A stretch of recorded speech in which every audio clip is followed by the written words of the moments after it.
bertambah 1 tahun, berlalu 1 tahun, berarti akan melangkah lebih dekat kepada kematian.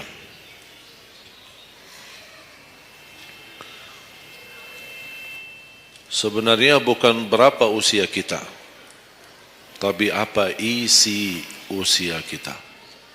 Isinya apa? Dan sebagaimana Rasulullah SAW menjelaskan di hadis yang sahih, di hari kiamat tidak akan tergeser kaki seorang sambil ditanya oleh Allah 4 pertanyaan. Berarti kita akan menghadapi 7 pertanyaan. 3 di kuburan, menghadap munkar nakir, man rabbuka, ma dinuka, man nabiyuka. Yang tersisa 4 nanti di hari kiamat, sebelum dimulai hisab, sebelum tergeser kaki kita ke surga maupun ke neraka, ditanya oleh Allah Subhanahu wa taala 4 pertanyaan. Yang pertama, lan tazula qadama 'abdin yaumal qiyamah hatta yus'ala an 4. Tidak akan tergeser kaki seorang di hari kiamat sampai ditanya oleh Allah SWT 4 pertanyaan. Yang pertama, an umurihi fima afnah. Umurnya apa yang kamu lakukan. Allah tidak akan tanya berapa usiamu, tapi apa yang kamu isi dalam usiamu. 60, 70, 100 tahun, kurang, lebih. Allah tidak berdulikan berapa usia kita. Bahkan banyak para sahabat ketika ditanya usiamu berapa, dia menjawab usia saya 10 tahun. Padahal sudah tua, sudah di atas 50, ada yang di atas 40. Tapi kenapa begitu ditanya soal umurnya dia menjawab 10 tahun? Ternyata mereka menghitungkan usia yang sebenarnya adalah usia yang terisi taat. Masa jahiliyah, sebelum datangnya Islam, mereka menganggap itu semua usianya sia-sia.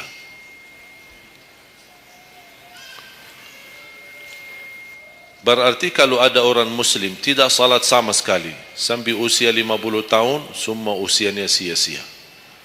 Karena tidak ada ibadah satupun yang diterima kalau tidak pernah salat.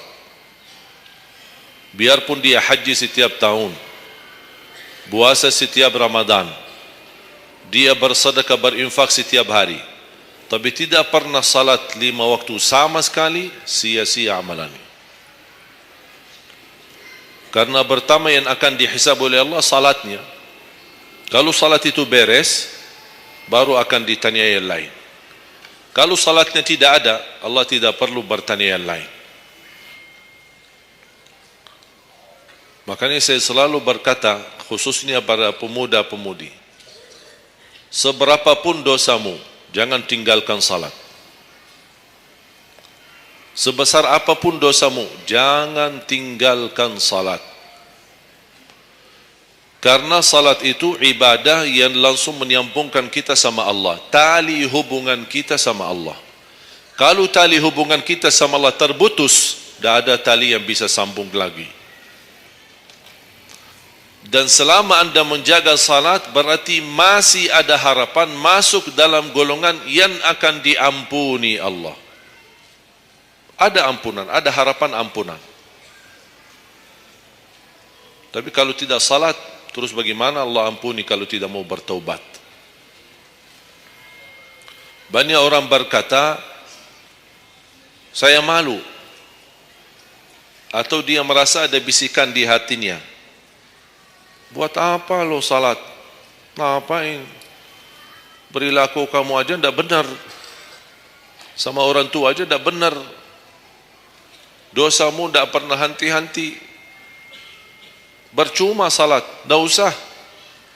Itu ingat bisikan syaitan. Karena syaitan ingin semuanya sekali-kali rusak. Kalau berbakti baik belum sempurna, masih banyak dosa maksiat, banyak kerusakan yang lain, tapi masih terjaga salatnya, ada harapan diampuni dosanya. Jangan sampai syaitan berhasil menggoda kita sekalian tidak salat. Oh, sudah hancur, sudah rusak yang lain, ditambah lagi parah, tinggalkan salat. Atau ada orang taubat, selama dia tidak salat, lancar, beres, aman, tidak ada apa-apa. Begitu dia taubat, dia merasa sedih, menyesal, dia mulai menjaga salatnya.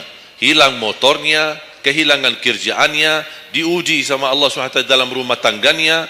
Setan datang, coba kamu ada dulu biasa-biasanya tidak pernah ada ujian, begitu anda mulai salat ada ujian. Ngapain? Udah berhenti aja salat, nanti kembali beres. Berhenti salat. Pas begitu dia keluar masih kehilangan motor. Ya Allah, gimana? Saya selama ini tidak pernah salat, tidak pernah hilang motor. Begitu saya mulai salat malah hilang motor saya. Datangnya setan di situ. Coba kalau kamu tidak salat, tidak bakal hilang motornya. Akhirnya dia merasa nyesal, dia berhenti. Berarti niatnya bukan taubat. Niatnya salat, ya Allah mohon aku salat tapi Allah jaga motor aku ya. Itu niatnya. Bukan salat karena Allah, tapi salatnya karena terjaga motornya. Itu beda niat. Berarti ketika kita berlaku ibadah, melakukan sesuatu ibadah, tapi ada ujian yang masuk, jangan anda salahkan ibadahnya, tapi salahkan niatmu. Ada apa dalam niatmu? Pasti ada salah niat.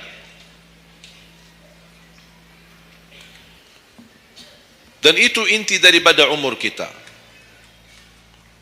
Allah berikan 60 tahun. Kemarin saya hitungkan, kalau standar umur umatku kata Rasulullah kan 60 sampai 70. Itu kira-kira kurang lebih. Ada yang lebih tua, lebih panjang usianya, ada yang lebih muda. Tapi standar kata Rasulullah SAW, a'maru ummati baina 60 wa 70. Standar umur umatku antara 60 sampai 70. Ada yang melebihi dari itu, tapi sedikit sekali dibanding yang lebih muda. Saya kemarin hitungkan 60. Apa yang kita lakukan di dalam usia 60 tahun. Dari lahir sampai balik. Sampai tahun berapa? 15? Kita sepakat 15? 15 tahun. Berarti sebelum balik belum taklif. Sebelum balik belum taklif. Haji boleh tapi tidak wajib, karena syarat haji harus balik. Syaratnya harus balik, walaupun diperintahkan, dibiasakan untuk melaksanakan salat. Tapi anggaplah bedun taklif, belum ada taklif, belum ada kewajiban, berarti 15 tahun itu sia-sia. Dipotonglah dari 60, berapa sisa? 45. Tidur sehari berapa jam? Hah? 8? Boleh kita sepakati angka 8? Ya, kita bicara standar. Katanya menurut kesehatan, tidur yang normal dan pas dan cukup adalah 8 jam. Anggaplah 8 jam tidur. Ada yang tidur 12 jam. Ada yang tidur bangun, salat tidur bangun, salat tidur bangun. Kalau hari libur, dia tidur, tidak capek tidurnya. Begitu bangun, ya Allah begal badan saya, tidur lagi.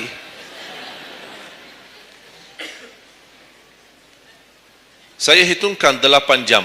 8 jam dalam sehari berapa kalau dibagi? Dalam sehari. Sehari berapa jam? 24 jam. 8 bagiannya berapa jadinya? Sepertiga. Sepertiga sehari tidur. Sepertiga 60 tahun berapa? 20. 20 tahun ngapain? Tidur. 20 tahun cuman kerjaannya tidur. Mulai dari 8 jam. Coba, memang terlihat angkanya tidak terlalu besar. Tapi kalau dihitung dalam usia 60 tahun, 20 tahun tidur. Ditambah 15 belum taklif, Jadi 35. Tersisa berapa dari 60? 25. Cari nafkah dan rizki.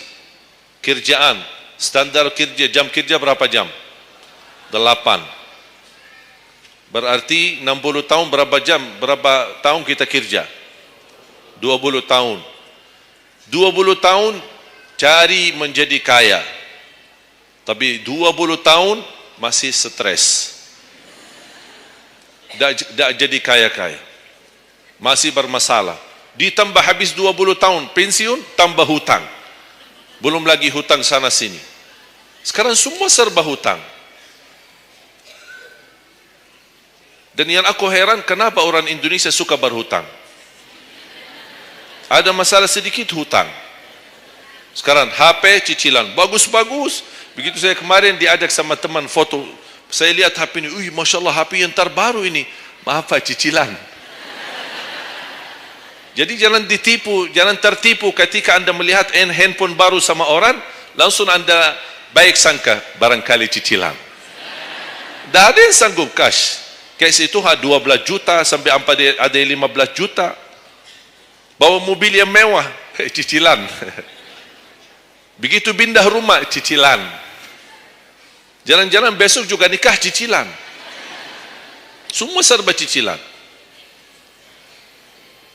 Dan terpengaruhi dengan promo sana ini, ada ini non persen, non ini apa, sini beli satu dapat satu, dan semua serba hutang.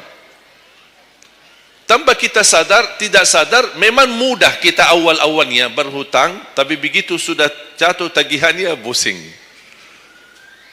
Memang hutang ini bikin aku stres. Ada orang minta sama saya amalan. Ada enggak amalannya supaya saya bisa mengatasi masalah hutang ini? Saya bilang mudah amalannya, jangan berhutang lagi. Sudah selesai. Hutang itu di dalam Islam dibolehkan kalau sudah benar-benar keadaannya darurat. Sudah tidak ada solusi, tidak ada jalan, tidak ada yang bisa bantu, tidak ada yang bisa menolong. Akhirnya terpaksa, dan hati-hati dari riba. Jangan terpaksa nanti beralasan, ya Allah saya terpaksa menggunakan pinjaman bank tapi riba.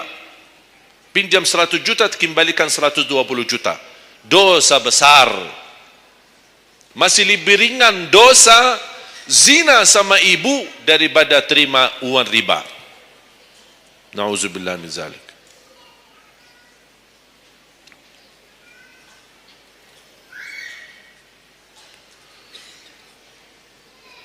Dua 20 tahun cari kerja.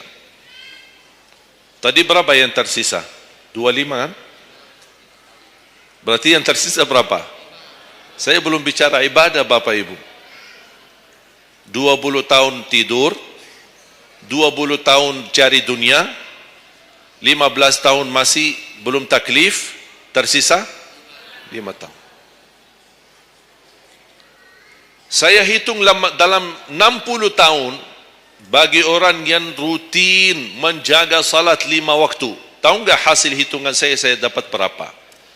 Anda jaga salat selama 60 tahun, itu menghasilkan ibadah cuma 2 tahun 7 bulan. Total salatmu dalam 60 tahun 2 tahun 7 bulan. Karena salat 5 waktu berapa? Tidak sampai 1 jam. Tidak sampai 1 jam. Saya bicara yang wajib. Ada, bagaimana saya hitung kalau ada orang yang tidak salat sama sekali? Na'udzubillah, sudah habis sia-sia umurnya kalau tidak salat sama sekali. Makanya kembali lagi jamaah sekalian, umur bukan berapa usianya, tapi apa isinya. Maka Rasulullah SAW bersabda, ni'mal abdus salih man tala umur wa hasun amalu. Sebaik-baik hamba yang salih, yang panjang usianya, tapi baik amalannya. Baik amalannya. Bulan Syaban ini sekarang tersisa kurang lebih 14 atau 16 hari. Rasulullah SAW punya kebiasaan puasa Syaban full. Sampai kata Siti Aisyah, tidak pernah aku melihat Rasulullah puasa 1 bulan penuh Selain bulan Ramadan, sebagaimana di bulan Syaban. Penuhnya Rasulullah SAW. Bukan nisfu. Setiap datangnya Syaban ditanya nisfunya. Mana nisfu Syaban? Nisfu. Full Syaban. Puasa saja. Di awal boleh, di tengahan boleh, di akhir boleh. Yang tidak boleh, yang tidak pernah puasa Syaban, pas begitu berakhir, mau mendekati Ramadan, seminggu terakhir atau 10 hari terakhir, itu ada sebagian ulama berkata makruh. Kalau sudah 2 hari terakhir bulan Syaban, anda tidak pernah ada puasa sebelumnya, itu dianggap oleh ulama haram. Apalagi kalau sudah jatuhnya di hari keraguan, hari ragu-ragu, kemungkinan ini bisa hari terakhir, kemungkinan bisa masuk Ramadan, isbat Ramadan. Termasuk ibu-ibu dan jamaah sekalian yang masih punya hutang, segera lunasi hutangnya. Jangan begitu sudah mendekat puasa, anda punya hutang 7 hari, tersisa bulan Ramadan 5 hari. Syekh, apa? Aku punya hutang 7 hari, sedangkan yang tersisa bulan Ramadan itu tinggal 5 hari lagi mau masuk Ramadan. Aduh, 1 tahun tidak pernah tanya. Begitu sudah mepet baru cari jawabannya. Itu karena hukuman nanti. Tetap diganti puasa yang dari tahun yang lalu. Tetap bayar hutangnya dan kena denda setiap hari kena fidyah. Jadi seandainya anda masih punya hutang dan masuk Ramadan, anda belum lunasi, tetap hutang itu terbawa nanti. Pas habis Ramadan, anda punya kewajiban bayar hutang. Tapi karena anda tunda, mundurkan sampai masuk Ramadan, anda punya kena denda. Ditambah lagi, bukan hanya bayar dengan puasa, ganti puasa, tapi ada lagi namanya fidyah. 1 hari 1 orang miskin. Diberikan kecukupan makanan. Makanya kembali lagi, yang punya hutang segera lunasi hutangnya. Jangan sia-siakan umur.